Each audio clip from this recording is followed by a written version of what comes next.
Let me show you how I make my sheetpan zucchini frittata that's just delicious, so easy, perfect for company, and just something that I love to make, especially since the garden is just booming with lots of zucchini this time of year. I like to make sure I'm using small to medium size so they're not full of seed, aka full of water.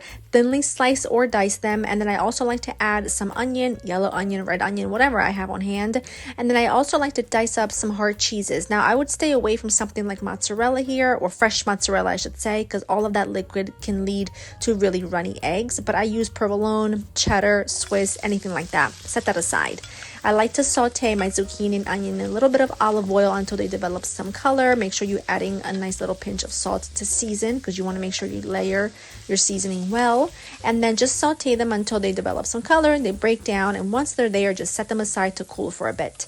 Now, because I'm using a non-stick sheet pan, I like to lay a little bit of olive oil down and pop that into the oven so that I can preheat. That means that my eggs will not stick once I add to them. But if you're using stainless steel, make sure you lay the bottom with some parchment paper.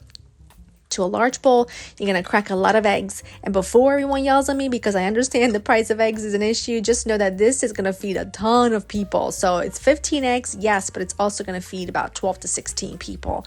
And I just like to make sure that I'm cracking them, and I'm also whisking them really, really well with a little bit of milk, lots of freshly grated parm, and then go in there and add your cooked and cooled zucchini and onion, along with your cheddar or provolone or Swiss, whatever you want to use. Make sure you give everything a really good stir and add in some salt and pepper as well. Pour this mixture into your preheated pan and then pop this into a 375 oven for about 30 minutes or so, or until golden brown and cooked through. It's fantastic. Perfect if you love to meal prep or you're having a big gathering and you don't want to make frittatas for a ton of people. This is the way to go. Recipe in the description for you. Hope you love it. Hope you make it. And I will see you in the next one. Bye.